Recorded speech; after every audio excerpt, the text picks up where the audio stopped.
श्री राम जी ने लंका पर विजय पाने के लिए रामेश्वरम भगवान की स्थापना करी थी, सेतु का निर्माण किया, बानरों की सेना साथ थी। अच्छा कार्य करेंगे तो प्रकृति भी सहयोग करती है। बानर भालुओं ने श्री राम जी की सहायता करी। श्री राम जी ने महादेव का स्तवन किया, उनकी आराधना करी, उनकी कृपा पाने के लिए। श्री हनुमान जी महाराज भी श्री राम जी का विजयी मंत्र जाप करते हैं। समूचे विश्व में उनके नाम का आज डंका बज रहा है। वह विजयी मंत्र जो विजय दिलाने वाला है, 24 अक्षरों वाला, श्री राम जय जय राम, श्री राम जय जय राम, ये विजयी मंत्र है। इसको श्री हनुमान जी महाराज भजते हैं। तो श्री राम जी को भी श्री महादेव के पूजन की आवश्यकता पड़ी, अर्चन और स्तवन की आवश्यकता पड़ी। उनकी कृपा के बगैर मैं रावण की लंका पर चढ़ाई नहीं कर सकता, मैं रावण से युद्ध नहीं करूंगा, मैं लंका पर विजय कैसे पाऊंगा। नित्य रुद्राभिषेक करते श्री राम जी। लेकिन राम जी जैसा यजमान हो तो ब्राह्मण कैसा होना चाहिए, पुरोहित कैसा होना चाहिए, बताइए। सुग्रीव जी राजा थे, प्रबंधन किया, बहुत सारे पुरोहितों को बुलाया, लेकिन पूजा समझ में नहीं आई। जामवंत जी महाराज सेना में बड़े थे। जामवंत जी ने कहा, राम जी आपको कैसा पुरोहित चाहिए? राम जी ने कहा, केवल पुरोहित ही ना हो, ब्राह्मण ही ना हो, पांडित्य कर्म करने वाला ही ना हो, अपितु भगवान का भक्त भी हो। भक्त भी होना चाहिए। हम आजीविका का साधन मात्र कर्म कांड को ना माने, हम पूजा पद्धति को ना माने, वो हमारा जीवन है। उसके प्रति समर्पण होवे, आस्था होवे, दृढ़ता होवे, निष्ठा होवे, ऐसा कोई ब्राह्मण खोज करके लाइए। जामवंत जी ने कहा, महाराज ब्राह्मण तो बहुत बढ़िया भक्त है श्री शिव का, ऐसा वैसा भक्त नहीं है। अरे हम तो बिलपत्र धतूरा चढ़ाते, सोना चांदी हीरा जवाहरात भी चढ़ा दें, लेकिन वो दशानन तो 10 शीश चढ़ाता महादेव पर। ऐसा निराला भक्त शिव का कौन होगा? लेकिन प्रभु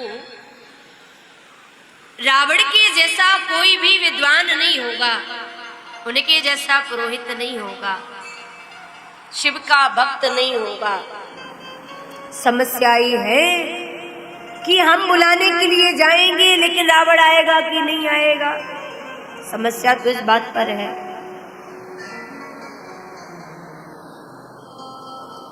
शिव का यदि भक्त है तो वो राम में आस्था रखता ही है, वह ब्राह्मण में आस्था रखता ही है।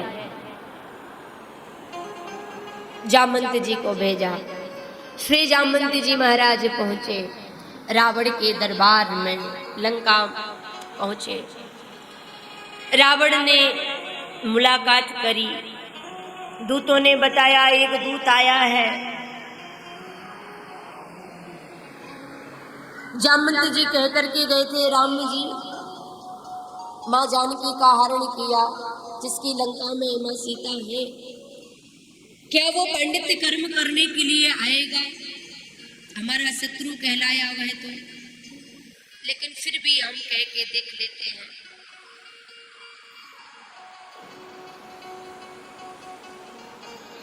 जामवंत जी रावण से मुलाकात करते, मिलते।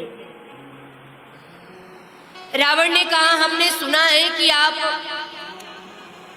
राम जी के साथ पधारे हैं, हमें मालूम है कि भगवान महादेव का अभिषेक करना है, वह लंका पर चढ़ाई करने जा रहे हैं, पूजा के लिए उनको ब्राह्मण की आवश्यकता है। हम जानते हैं, तो मेरा निवेदन निवेदन है, क्या आप उस पूजा को संपन्न कराने के लिए आएंगे? मैं आपको आमंत्रण देने आया हूं, मैं आपको आमंत्रण देने आया हूं। रावण ने पत्र लिखा, पत्र में जवाब दिया, ये अपने स्वामी को दिखा देना, आप जाइए तैयारियां करिए और उनको कहिएगा कि मैं जरूर आऊंगा।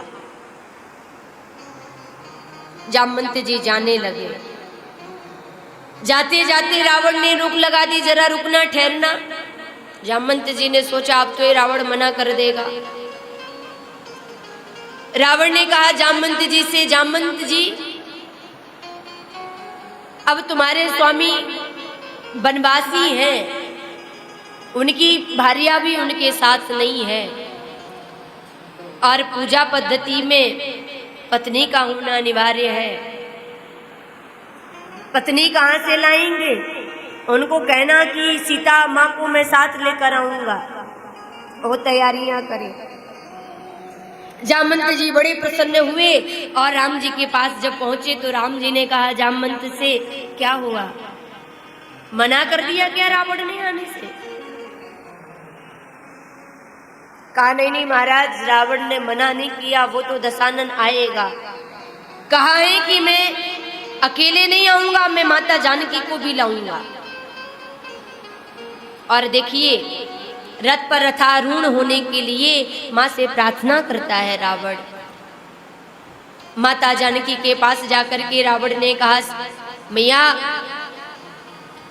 आपके पति वनवासी स्वरूप में महादेव का अर्चन करने जा रहे हैं, अभिषेक में आपकी आवश्यकता है, आप हमारे साथ में रथ पर रथारूढ़ होकर के चलिए, पति के कार्य को संपन्न करा के फिर हमारे साथ वापस लंका आ जाना।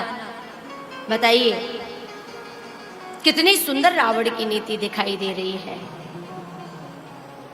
और किसी भी प्रकार से पूजा में कोई कमी ना रह जाए। अब वनवासी स्वरूप में वनवास के समय राम जी कहां से लाएंगे पूजा सामग्री? इसलिए कोई भी सामग्री छूट ना जाए, रावण ने व्यवस्थाएं करी। ब्राह्मण का दायित्व बनता है कि जिस समय वह अपने अनुष्ठान को कराए, यजमान भूल जाए, कोई सामग्री की कमी रह जाए तो पूरी व्यवस्था कराना ब्राह्मण का दायित्व बनता है। किसी भी कारण से फलश्रुति नहीं रुकना चाहिए। राम जी की पूजा में जब माता जानकी को साथ लाया रावण, देखा राम जी ने मैया जानकी वाम भाग में बैठ करके महादेव का रुद्राभिषेक करती, राम जी अर्चन करते, पूजा कर संपन्न कर पूजा को श्री राम जी ने चरण छुए ब्राह्मण के, रावण से आशीष लिया और रावण ने आशीर्वाद दिया, राम जी लंका पर विजयी तुम्हारी ही होगी। रावण ने आशीर्वाद दिया। अब ब्राह्मण को दक्षिणा दी जाती है। तो रावण ने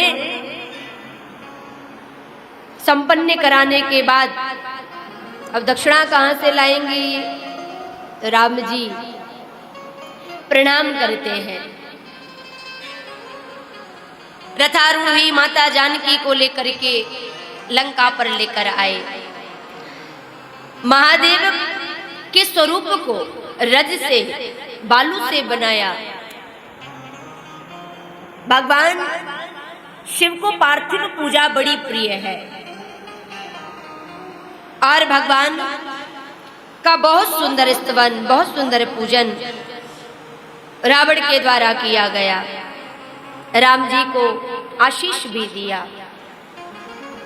लिंगे थापी विधिवत करे पूजा, लिंगे थापी विधिवत करे पूजा, लिंगे थापी विधिवत करे पूजा, लिंगे थाप विधिवत करे पूजा, लिंगे थापी विधिवत करे पूजा, लिंगे थाप विधिवत करे पूजा,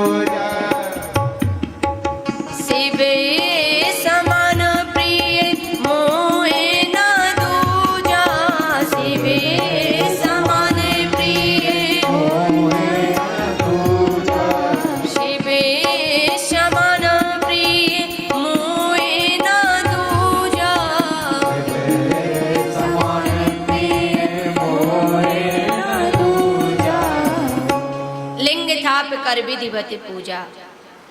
रामेश्वरम की स्थापना करी भगवान महादेव।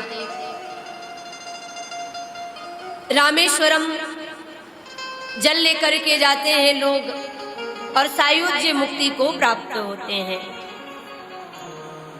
शंकर विमुखे भगति चामूरी, सोनार की मूड़ मति थोरी।